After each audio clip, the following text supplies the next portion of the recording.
are morning. Director of Track 2 Dialogue Institute in the Middle East in Washington, D.C., and an advisor to the Menara project.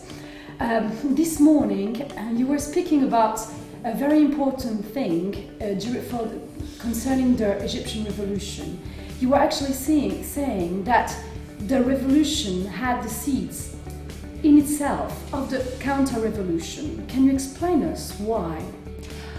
When the revolution started in early 2011, the focus was on removing the president, and equating the president with the state. And the hope of the revolutionaries and the other, the people who were leading the movement in the street was that if we were able to remove Mubarak, then the change will automatically then start trickling down to the institution, to the rest of the basically regime edifice, the other institutions, military, judiciary, security, intelligence.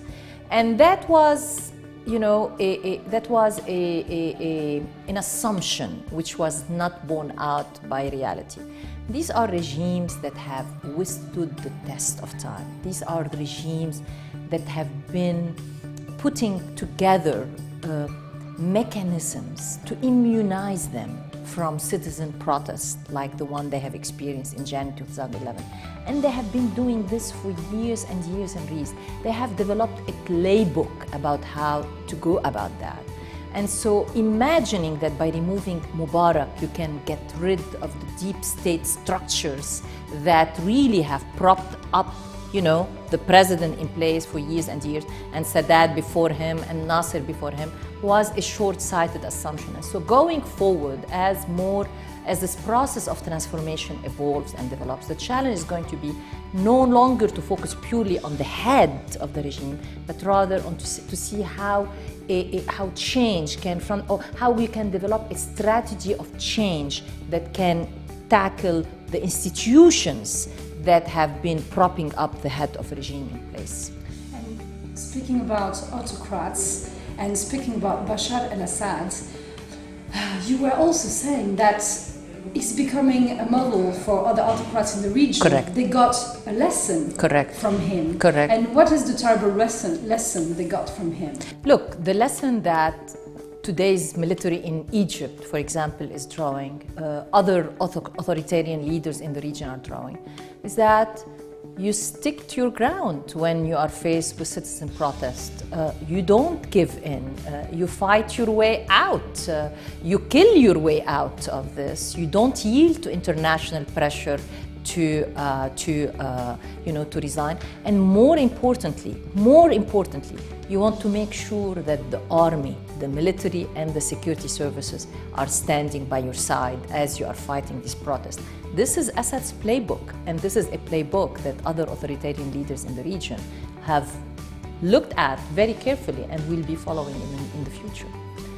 I mean, Assad is working on has been working on sectarianism and other kind of alliances in the region, and identity politics is a big problem today in the region. You were saying that identities have been always there. Correct. It's not something that Correct. just appeared yesterday, but they're putting them into the political box is a big danger. Correct. How can you get away from this? How can you get away from this very dangerous identity politics? The first point I want to make is that identity politics is not only about the Sunni Shiite, schism.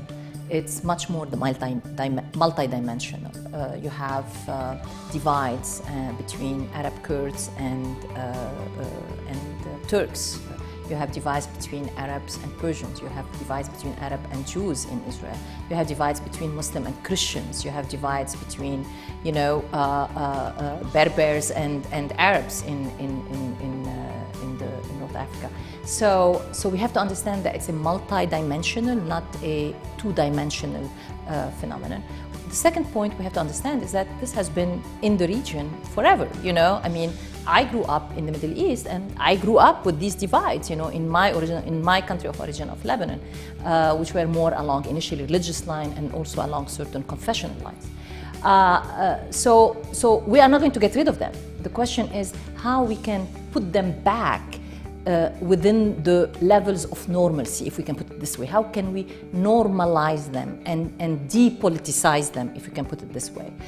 What's new with identity politics in today's Middle East is, one, the scale and intensity by which these politics are manifesting themselves and being, played out. And second is also the role that identity is playing in defining political roles, in defining political identity,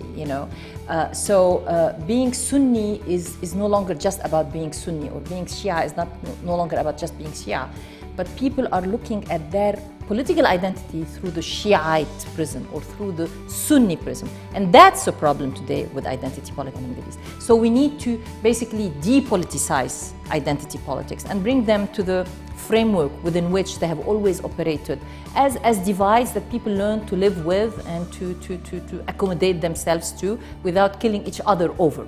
And so the question going forward, how can we deal with that? I think we have a number of facilitating factors today in the region that provided an incubator for these identity politics to play the role that they are playing today. One definitely is this Iranian-Saudi competition for regional power. Each of these countries is manipulating identity politics to consolidate their own, niche and their own power in the region. Second, I think what we have to focus on is also the era of instability. I mean, we have now this prevalent instability in the region with a number of regional intra-societal conflicts raging: Yemen, Libya, Syria, Iraq. I think the sooner we can get these conflicts to some kind of a conflict management process or a conflict resolution process, eventually leading to some kind of cold peace or an agreement, I think we remove one of the drivers of identity politics. And third is that we cannot escape the reality that we have regimes today that are trying to use identity politics to shore up their hold on power. And I mentioned in particular two regimes that are playing on this, which is Bahrain and Syria. Each one of them is using identity politics to shore up their power. So the sooner these regimes move, out of the way, as in the case of Syria, or reform themselves, then again, the role of identity politics will be again brought back to its original frame of action, if we can put it this way, that we all grew up with and learned to live with. Thank you. You're welcome. Randa Slim. Thank You're you. welcome.